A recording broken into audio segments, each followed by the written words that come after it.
చాలామంది భగవద్గీతను కేవలం ఆధ్యాత్మిక గ్రంథంగా మాత్రమే చూస్తారు. కానీ నిజానికి అది జీవితాన్ని ఎలా జీవించాలో నేర్పే ఒక గొప్ప మార్గదర్శి. భయం, ఒత్తిడి, సందేహం, ఆందోళన వీటన్నిటికీ గీతలో సమాధానాలుంటాయి. అందుకే భగవద్గీత మానవ జీవితానికి చాలా దగ్గరగా ఉంటుంది.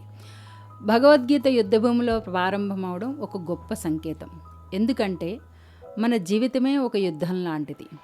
ప్రతిరోజు మనం ఒత్తిడి, బాధ్యతలు, ఆశలు, విఫలాలు, భావోద్వేగాలతో పోరాడుతూనే ఉంటాం.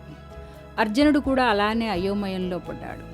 యుద్ధ సమయంలో తన వాళ్లతో యుద్ధం చేయాలా, తన కర్తవ్యాన్ని నిర్వర్తించాలి అనే సందేహంలో కుంగిపోయాడు. అప్పుడు శ్రీకృష్ణుడు ఇచ్చిన మొదటి పాఠం, నీ కర్తవ్యాన్ని నిజాయితీగా చెయ్యి, ఫలితంపై అతిగా ఆశ పెట్టుకోకు.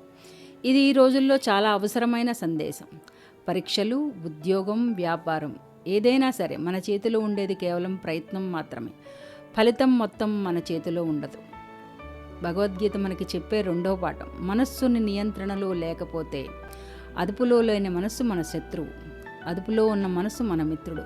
అంటే మన ఆలోచనలు నియంత్రించలేకపోతే భయం మరియు ఆందోళన మన జీవితాన్ని శాసిస్తాయి.